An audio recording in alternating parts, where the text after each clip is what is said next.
We want to say thank you to all of you who are here today, both in person and those who are joining us remotely for the services for Spencer. We had a family prayer given by Spencer's dad, Donald, here a moment ago. And we'll go ahead and start the program and follow as it's outlined. We'd like to invite Vanessa Johnson Oida, I hope that's close, to come up and give us an opening prayer, and then we'll turn the time over to Paul Francisco as our first speaker.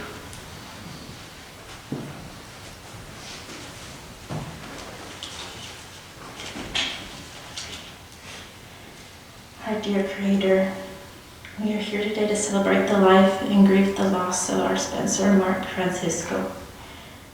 We are so grateful to have had the opportunity to love Mark while he was here with us. The time each of us spent with him was a gift, and we are thankful for the opportunities we had to go on adventures with him, to have deep conversations, and to learn from him. We love Mark so much, and we will miss him dearly. Please send Spirit to be with us here today, near and far, to help us honor and remember the best of Mark. We ask a special blessing this day to have Spirit comfort us who are brokenhearted to lose Mark so early in his life.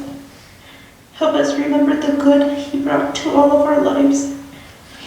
May this service remind us of the importance and the gift of life. And lastly, we ask a special blessing of health to keep all of us safe and healthy during this pandemic. Please help us to be compassionate and thoughtful as we live through this time. I say these things, amen.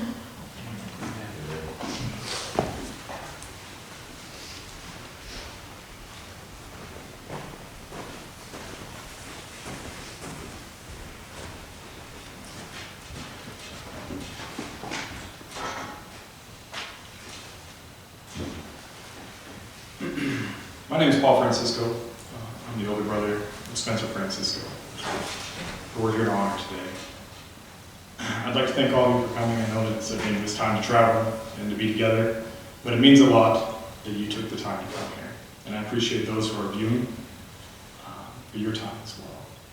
I'd like to especially thank Carly for meeting Mark and making him a happy person. And I think that you made him very happy, even to the end. So,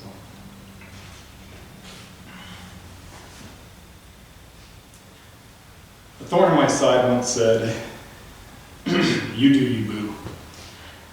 And he said that constantly. And what he meant to say was, I'm gonna sit here and watch you fail, and I'll make fun of you on the other side. And yeah, I'm your younger brother, and I'm better at most things than you are. But I'll be here for you, to comfort you, and to pick at you. And he said all that in those 4 words, "You do you, boo." But Mark was always there. He was there from when I was a child. As an adult, I talked to him daily. He had so many great qualities. He was passionate and excited. And when he was excited, you just had no choice.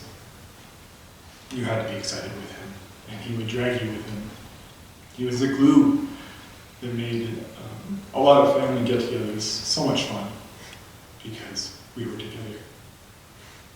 I have so many memories. There's really one that I love the most about him being brave, and it's not really standing up and flexing or doing something amazing, but when we were kids, we went to Zion National Park, and we were hiking, and we were going to rappel quite a few lengths, and it's one of the harder hikes I've ever gone on with him. It was something we'd love to do together, and there's this technical move you had to do where you jump on a rock and you move a little and you're safe. Well, he messed up, he hit his head, he scraped his face, he's bleeding everywhere. And I looked at his eyes as I called, man, we're done. We gotta turn around. And I could see him smash his fear with determination and strength. And he didn't mention it again. And it wasn't until we got home that my mom said, "You hurt my son," that I remember that it even happened, because he was able to just move on. And there was a lot of things in his life that got him. I even heard Matt, his best friend in the back, talk about,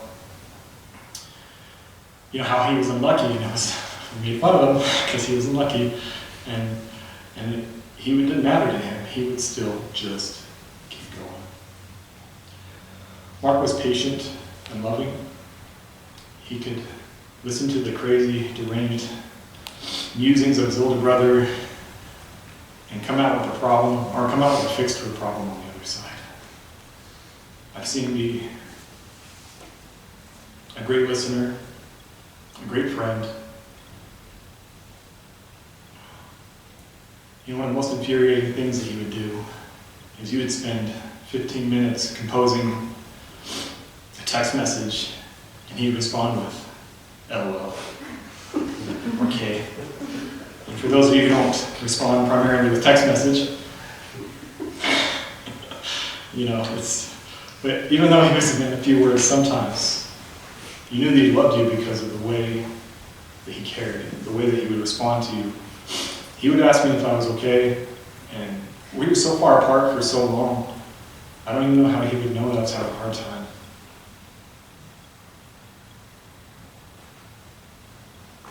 He saved my life once from drowning. He saved my life from being lonely.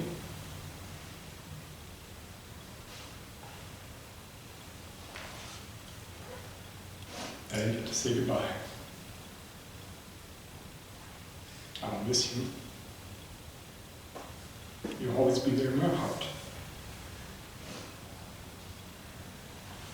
Goodbye.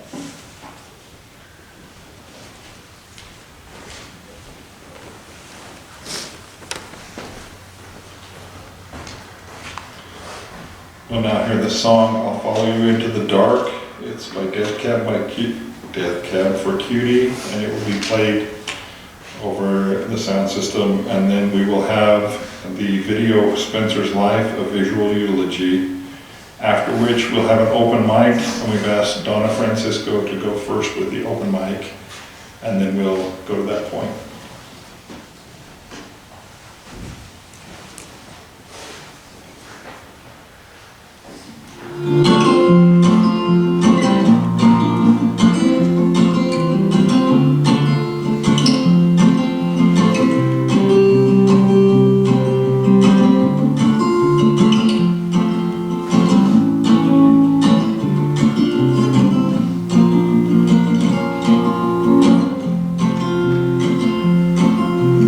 Love of mine, someday you will die, but I'll be close behind. I'll follow you into the dark, no blinding light, or tunnels to gates of white, just our hands clasped so tight, waiting for the hint of a spark. If heaven and hell decide that they both are satisfied, illuminate the nose on their vacancy signs. If there's no one beside you when your soul embarks, then I'll follow you into the dark. In Catholic school, as vicious as Roman rule, I got my knuckles bruised by a lady in black, and I held my tongue as she told me, son, fear is the heart of love. So I never went back.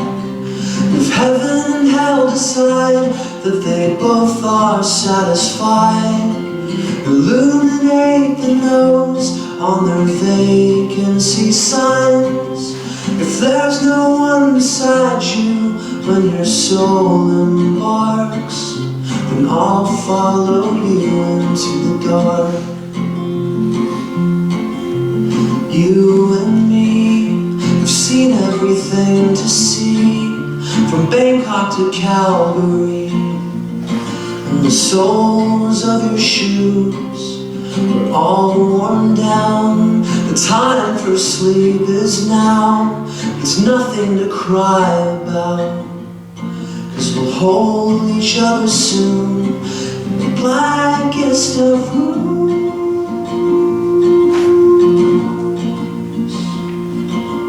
If heaven and hell decide that they both are satisfied, illuminate the nose on their vacancy signs. If there's no one beside you when your soul embarks, then I'll follow you into the dark. And I'll follow you into the dark.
For most of my life, I've been a journal writer, and a few years ago I put together my life history, which included a history of each of my children. Carly actually brought the history I wrote of Mark. And I referred to that today to just share some special memories of Mark.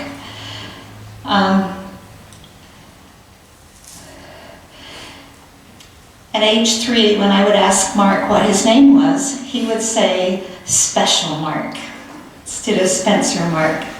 And I told him that he was special. But as he got older, he did not like anyone to call him Special Mark. At age 4, Mark loved to help me. In fact, he was always a helper. When I was baking or cooking, he'd be right there to stir and get ingredients for me. And when I was cleaning, he would ask me what he could do. I enjoyed his sweet spirit immensely. At age 6, I wrote in my journal, Mark is such a joy. He's a rough, tough little guy with a heart of gold. He loves to give and get hugs and kisses and loves to tease his dad. He's our comic and keeps us smiling. He doesn't care much for school and dislikes being the baby of the family. At that time, he was the baby. He throws at least one tantrum a day, and he will say, fine, just fine, and then he'll march off to his bedroom. It was really adorable. But I appreciated that he would calm down in his room by himself rather than yell at whoever he was mad at. He liked to do secret services for family members. When I was having a bad day, he always seemed to know how to cheer me up, like slipping a love note under the bedroom door at night. At age 9, I wrote that Mark was rambunctious, responsible, loving, and moody. Mark is our socialite and needs friends or siblings around him all the time. He is helpful and responsible at home. In the summer, I taught him some basic sewing. And for Christmas, he drove me crazy until I helped him sew a bear for his sister Danielle. When school started, I enjoyed our one-on-one lunches every day. Mark's school teacher told me that he was a joy in the classroom. I wish I had more like him. He's very conscientious about doing good work in class, participating in class discussions, and he does great socially. Those were common remarks that I got year after year from his teachers. After Stephen was born, Mark was always worried about Stephen's care, especially when he was at school. When we went places, he always insisted on taking over Stephen's stroller. At age 10, Mark liked to read, build Legos, play soccer, and do whatever Big Brother Paul did. He was self-motivated and worked really hard in scouting. He loved scouting, and as he got older, he would volunteer to do extra work at the Scoutorama. As a teenager, he really loved being a patrol leader. At our Johnson reunion that year, we had to answer questions about ourselves. Mark wrote that his talent was being a good student and being friendly. For his favorite family activity, he wrote going to Coral Pink Sand Dunes. And one of the questions was, if you had all the money you could ever want, what would you do with it? 10-year-old Mark wrote, buy a house and save the rest for bills. Being responsible was one of his lifelong characteristics. Paul mentioned that Mark saved his life once. That happened at Lagoon. While the boys were in the water park, Paul saw a couple boys run and jump on the slide to go into the water. And Paul wanted to try to do that, but when he went to jump, he fell back and he hit his head and knocked himself out. So he landed down in the water, face down. And Mark, right behind him, zoomed down the slide and went and pulled his face up out of the water. His cousin David was there too, and they were yelling at the lifeguard, trying to get the lifeguard's attention, and he just wasn't even paying attention to them. And the two boys pulled Paul over to the side of the pool. There happened to be an off-duty policeman there, and he responded. And between the three of them, David and Mark and this policeman, it saved Paul's life. That December of that year, I wrote a play for our church's women group, and Mark asked if he could be in it. So I wrote a part for him, And he liked being in plays thereafter. He was in several plays in middle school and high school. At age 11, I wrote that Mark worries too much about everything, about his performance in school, about his friends' problems, about whether Stephen will be safe if he's not around to watch him. One day he came to me and said, "Mom, how can I stop worrying so much? It's driving me crazy." I told him it was because he cared so much. I didn't know how to help him, but he did. He really cared about his family. Mark entered middle school that year, and although he was only 11, he tested on a college reading level. He went on to be on the school's honor society through middle school and high school. At age 14, Mark liked to play basketball with his friends and running on the high school cross-country team. He learned to play guitar with the assistance of his brother Paul. He was wonderful to help me with housework, cooking, and tending Stephen. Yes, as a teenager. He was wonderful. He became my baker. For Valentine's Day family home evening, we wrote down something we love about each of our family members, and I wanted to share what Mark wrote.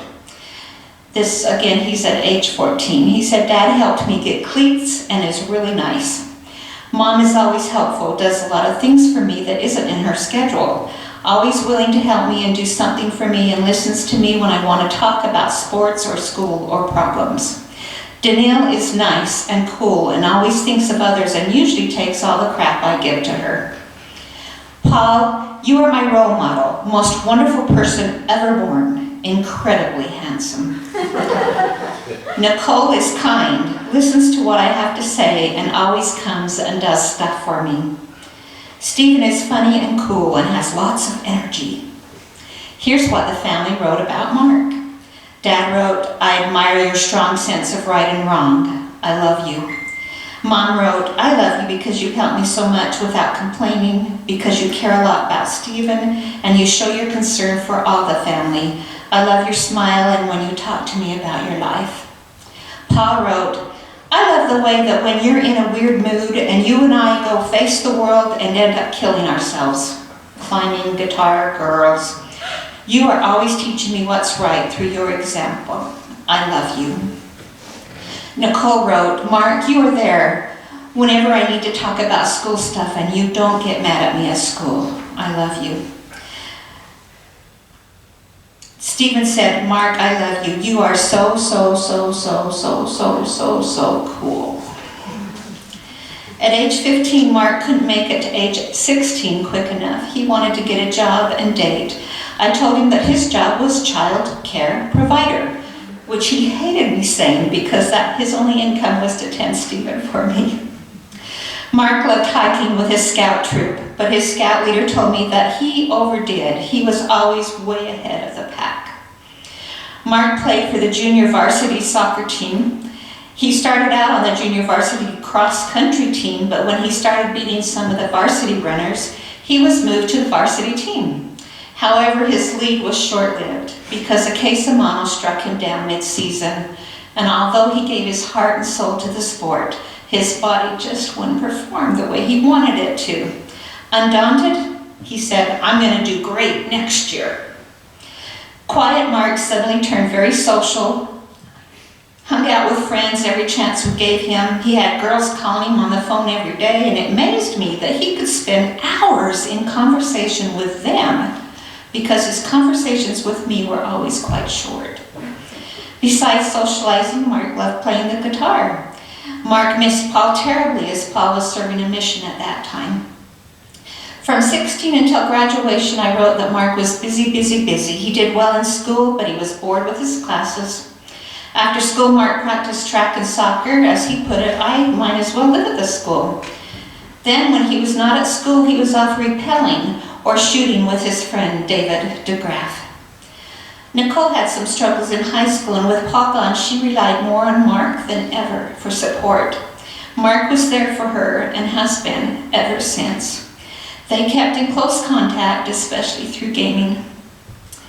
Mark moved out when he graduated from high school. I loved his home visits. He became more talkative than when he lived at home, which I loved. There are no words to explain how much I love Spencer Mark. I know the day will come when I'll be talking with him again. Mark's daughter, Ellie, lives in Ohio, and this past week, her and her mom had a little balloon ceremony where she wrote notes and tied them to the balloon and sent them off into the sky. And that reminded me that when I'm down about losing Mark, I only need to look up because he is with God. Mark's youngest brother, Brian, wrote a digital song this past week entitled Saying Goodbye. We're going to play that now and then have a little video from my oldest daughter who lives in Canada.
Hi, I'm Danielle. I'm Spencer Mark's oldest sister, and I wasn't able to be there today because I live in Canada. I wanted to share a memory that I have of Mark. One of the very first ones that came to my mind as I was contemplating doing this video. When I was younger, when I was going to university, I had been away for several months, and I had traveled back to Cedar City to visit the family. And I don't remember if it was a special holiday or just I had come home for the weekend to spend time with the family. But when I arrived and went to go into my room, my old room where I used to live in the house, I was unpacking my stuff and I didn't realize that Mark was waiting for me in my room. And at the time he was living out of the house. I think he was living with roommates at the time. And I was just overwhelmed that he had gone out of his way to come see me. And made an effort to come see me when I had arrived home. You know, he being my younger brother, we were, you know, different in age, and we didn't always spend a lot of time together when we were younger. And I just felt so honored that he was expressing his love in this sweet and small way. And even though Mark and I didn't talk a lot, him and I, we just had this special relationship where I just always knew he'd be there for me and that we had a deep love for one another. And I will miss Mark because of his sweet and gentle way of loving and accepting me for who I am and listening to me when I needed to be listened to. I will miss him so much. And anyway, that's just what I wanted to share. Just this really small, simple experience, but just kind of really showed what kind of person he was, how tender and thoughtful he could be. Thank you.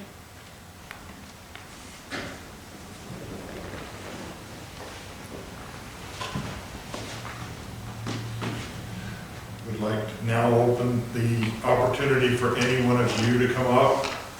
We would invite you to share a story, a memory.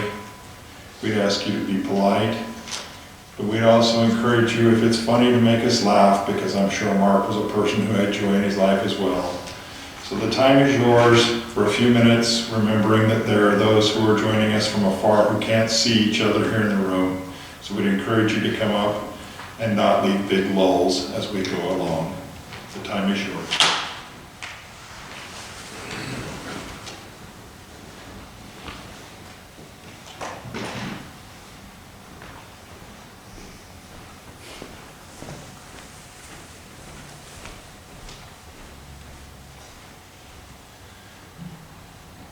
Hello, I'm Steve, Carly's dad, Spencer's father-in-law, and I just want to share some memories I have with Spencer's. One time when he first asked me for Carly's hand, he, nice old-fashioned, came politely. We were sitting together, and he asked me about marrying my daughter. I just kind of looked at him kind of sternly, like just to make him squirm a little bit. And then I just said, of course, Spencer, I'd be honored to have you for a son-in-law, because I had gotten to know him as a good man, and he's a fine husband to my daughter, and I never had to worry about my Carly. And many times we sat and talked late into the evening. He's very intelligent, articulate. We could talk about deep things. He'd become a good friend to me. And him and Carly, I'm very proud of their life together. They showed great discipline, great work ethic, and they saved up and worked hard, and they were just really getting started, building a wonderful life. And so I just want to share that. I'm going to miss Spencer. And I'm glad for the time that we had, although it was too short.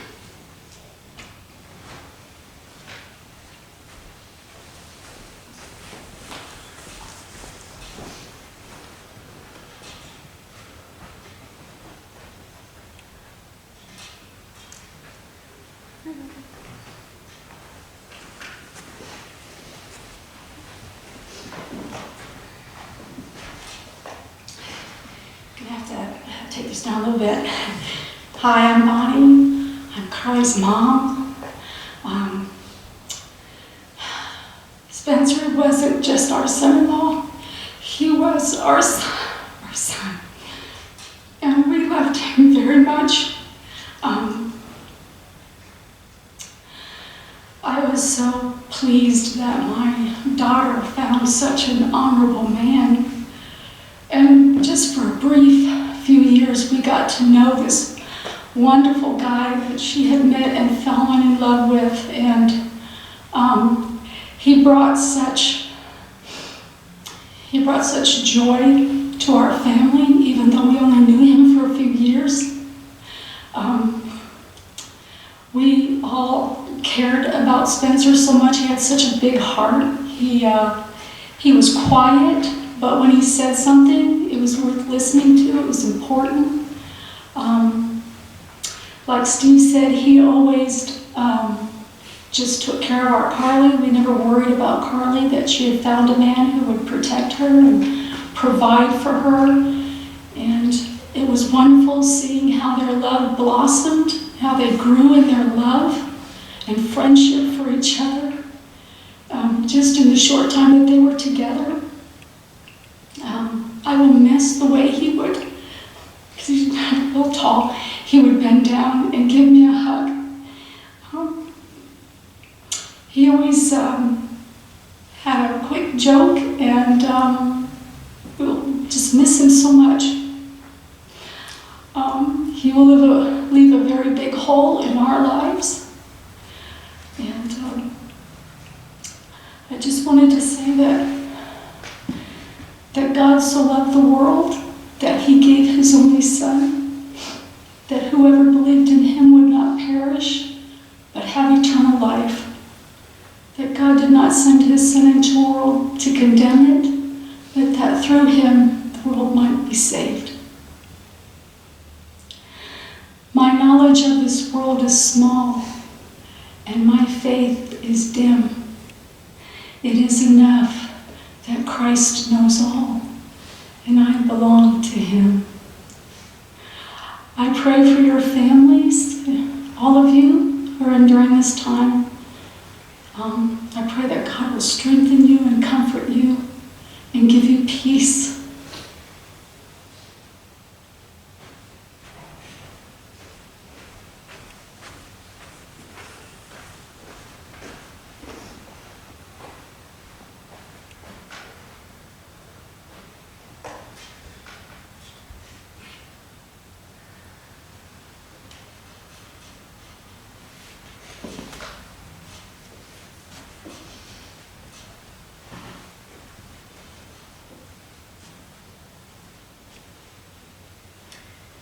Hi, my name is Catherine. I'm Ellie's mom. Mark was my best friend for a few years, and I just wanted to share a couple of things about him. I always knew him to be very adventurous, and he loved to sing. And one day we decided, quite last minute, that we were going to go on a big adventure. And we were going to get lost in Las Vegas for the weekend. And on the way there, I was playing this CD by AWOL Nation, and there was this song called Burn It Down that Mark really loved, and he was just screaming it at the top of his lungs as loud as he possibly could. It he was even louder than the music, and I had it turned all the way up. He was so excited to go on that adventure. And I also wanted to share that the first time I met him, we talked for a few hours, and for most of the time he talked about his family. He talked about his brothers and his sisters, and his mom and his dad, and he told me all about them, because I think ultimately that was the most important thing in Mark's life. Thank you.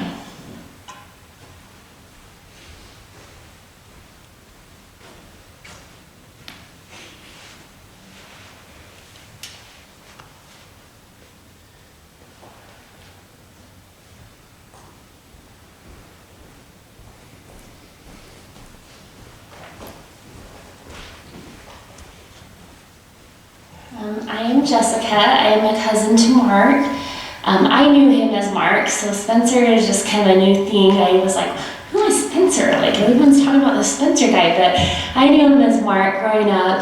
I was the same age as Mark. We were born both in May, so he's 23 days younger than me.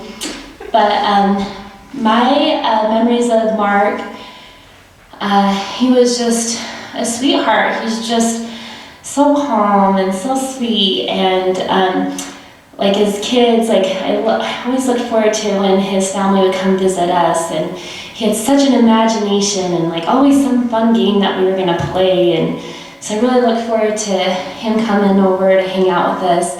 As we became teenagers, we had a lot of fun, conversations. I remember sitting back in a van, and Vanessa might remember this too, but you know, like we had David there, and it was Mark and Vanessa and me, and we were all sitting there talking till all hours of the night, and the boys had their arms around us, and I think it was David who said, "Isn't this awesome? Too bad we can't date our cousins, But we just had a blast. We had so much, just so much to talk about all the time, and then I remember when I got to college, I don't think I was a hard child, but apparently I was, scaring my parents quite a bit, and I wanted to go on a trip with my boyfriend, who was, bodybuilder, pretty big dude. I'm sure it was a little traumatizing for my parents what I wanted to do, but me and this boyfriend wanted to go to the Narrows, and we wanted to go hike the Narrows, and the only way my parents would let me go is if Mark would come with me. And so Mark came with us, and that was one of the best trips of my life, because both of those boys just made sure I got off and on the rocks okay, and I didn't drown, and they were both Mark was there, and he was just so good to make sure I was okay. He walked behind me the whole time, made sure that boy didn't do anything to me, and he took good care of me. So, but I just love Mark. I didn't get to be around him so much the last couple of years of his life, but I always knew he had a good heart and he was a good person, and I'm gonna miss him so much, and it's just hard to believe that I don't get to talk to him for a while, but I know I'll see him again, because I do believe because of the Savior we will be with our family members again, and I look forward to having conversations with him again. Love you, Mark.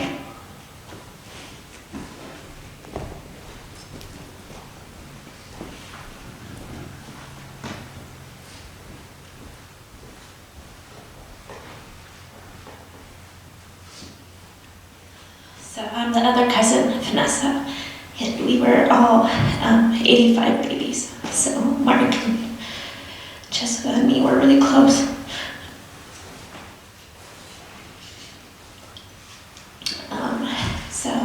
I love my Francisco cousins, and we didn't get to see each other too much, but I always look forward to the family reunions, and even more so when I knew the Franciscos were coming.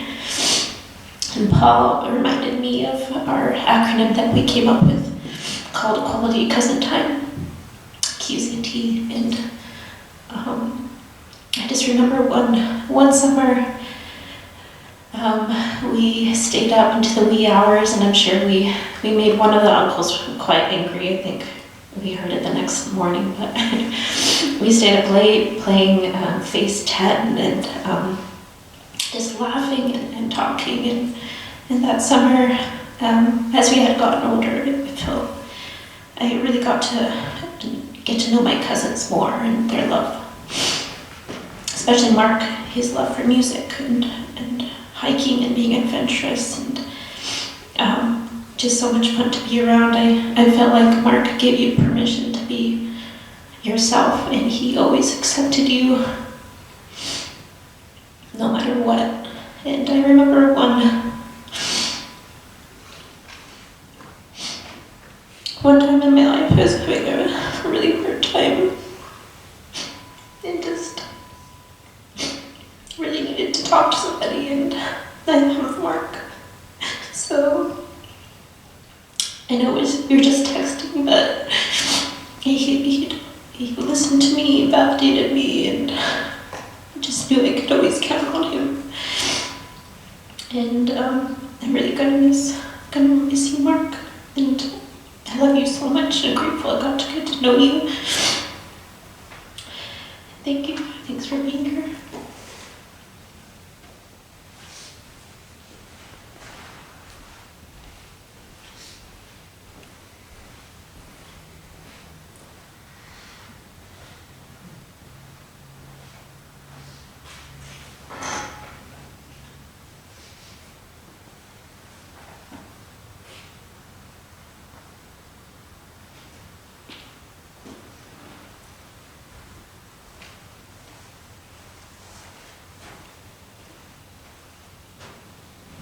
Hello.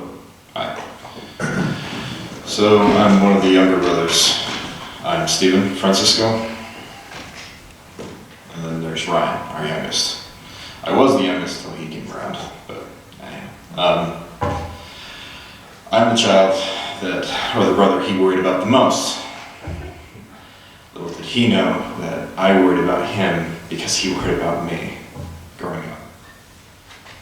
Because I saw how much he was struggling, and I loved him so dearly because he cared about me. And I idolized my brothers, and I wanted to be like them. And I wish I could be there for him when he was struggling.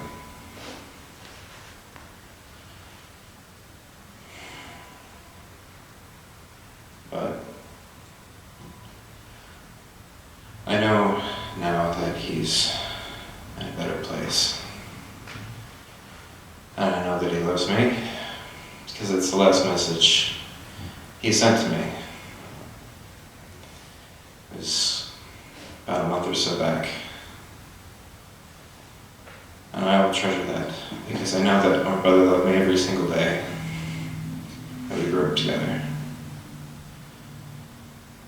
And I will dearly miss him. Thank you.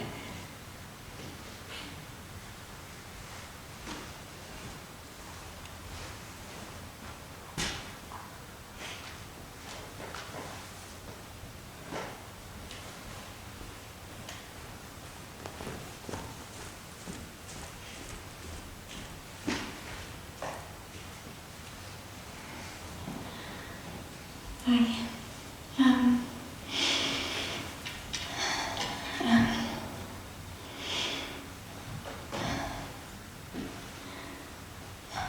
Spencer, he's my best friend. That was the first way I would describe him. He was someone that was always there for me. And he was always patient, and he was always kind. And he always came through for me. He always forgave me. When I first met Spencer, I just had to come in for a night training. I'd already been trained, I just needed to figure out how to do things at night, and he was my trainer. I only had to be there an hour, but there's just something so special about him. that I ended up staying until like 7 in the morning at work. He had a way of listening that's very unique. He didn't just hear you, he knew what you were trying to say, and he accepted you and what you were trying to say. He always gave you time. There are many times that I can't figure out even how I feel or what I'm trying to say, and he gives you that moment to even figure yourself out. He's also just always there. He's not one to hem and haw and, calculate how it affects him. I had an early shift at the hospital, and we lived an hour away, and it was cold and it snowed the night before, and I got a flat tire at like 4 in the morning. And I didn't even hesitate. It was Spencer on the phone. I called him, and I swear he answered the phone on the first ring and was out the door by the time I got off the phone with him. And even before he left, he even sent me a picture of our cat and said, "Don't worry, just look at our cat until I get there." And he never brought it up again. He never held it over me. He just took care of people. And he was sweet in a quiet way. He was a geology major and I was a biology major. And we used to have a joke that I liked life and he liked death. And we'd go hiking and I'd point out stuff and he'd be like, there's all this life everywhere, I can't see the rocks. And he would go on these field camps with his college, and he would help instruct other people that were coming in and looking at Utah. And he would post all these pictures of different rocks and different, structures he would notice. And then in the middle of those postings, he took a picture of a flower, and all it said was "for Carly." And he did stuff like that, and he's very patient. My family, they will tell you that shopping with me is not fun. It's frustrating. I'll spend hours looking at things and not buy anything. But we like to go grocery shopping together every weekend.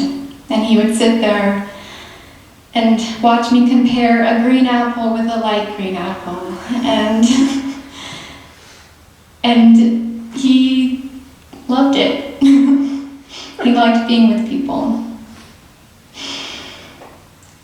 And now that I'm around his family and his friends,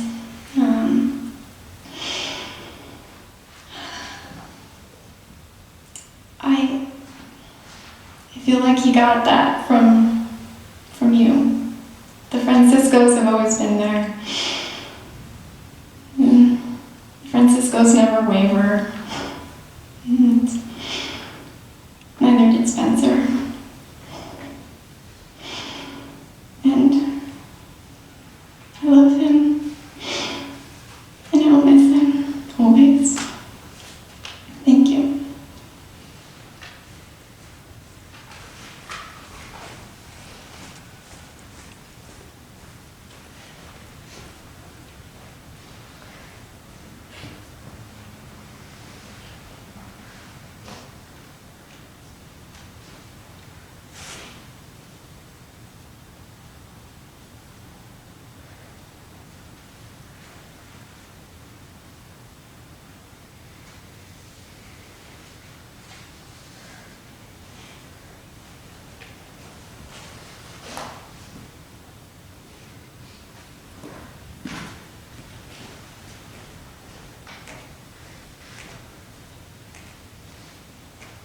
Hello, I met Spencer very briefly.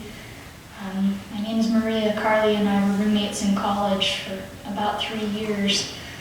And over that time, I got to know Carly pretty well, and grocery shopping is, you better block out your Saturday because there's a lot to process in that trip. But Carly became one of my dearest friends, and I became quite possessive.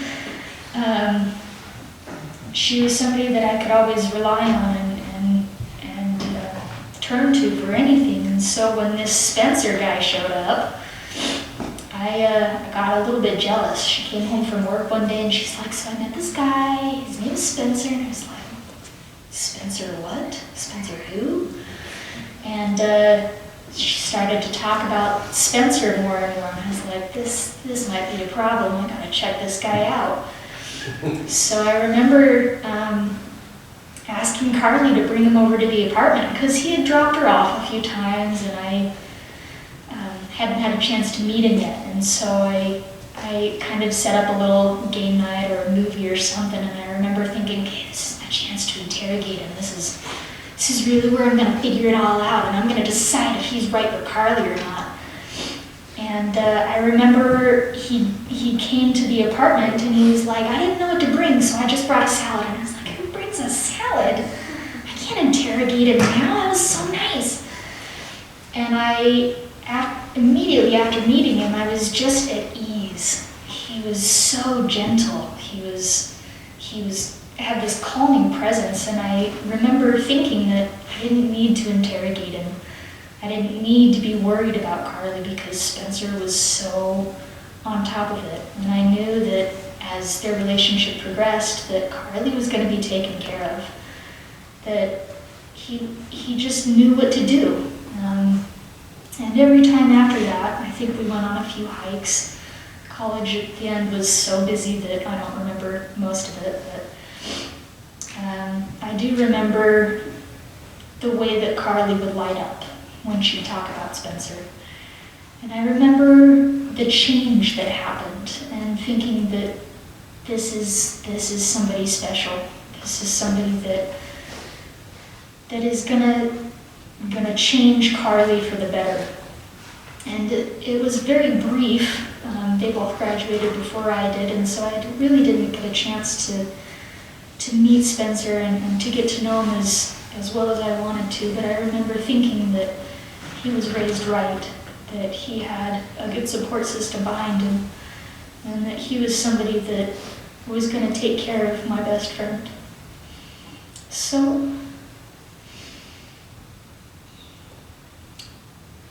I'm very sorry for your loss, because even for the briefest time knowing him, I could tell that he was special, that he was different, and that he was somebody important.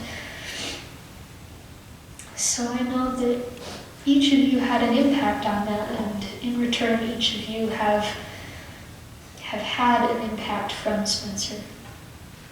Thank you for that.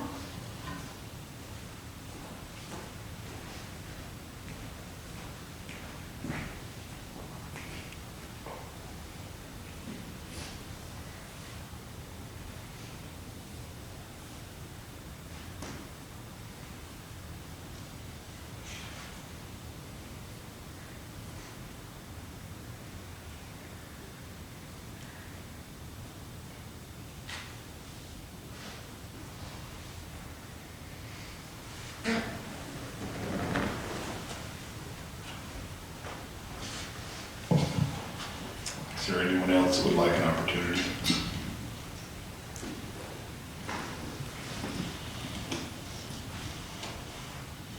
When I'm asked to conduct, different people ask different things of me as we start to close the meeting. When Carly and I spoke, she didn't really want me to do anything gospel-oriented. Not that she didn't like it, she just didn't ask me to do that. But she said I could read a poem. So before we close, I'd like to go ahead and read this poem. It's called Gone From My Sight. It's by Henry Van Dyke. And it says, I am standing upon a seashore, a ship at my side, spreads her white sails to the moving breeze and starts for the blue ocean. She is an object of beauty and strength. I stand and watch her until at length she hangs like a speck of white cloud just where the sea and the sky come to mingle with each other. Then someone at my side says, "There, she is gone." Gone where? Gone from my sight, that is all. She is just as large in mast, hull, and spar as she was when she left my side. And she is just as able to bear her load of living freight to her destined port. Her diminished size is in me, not in her. And just at the moment when someone says, "There, she is gone," there are other eyes watching her coming, and other voices ready to take up the glad shout, "Here she comes." And that is dying. So it's my hope that today you'll think with me that today somewhere, Spencer or Mark, however you know him, has someone shouting, "Here he comes." We'll go ahead and close our meeting now with a prayer by Stephen Ransdell.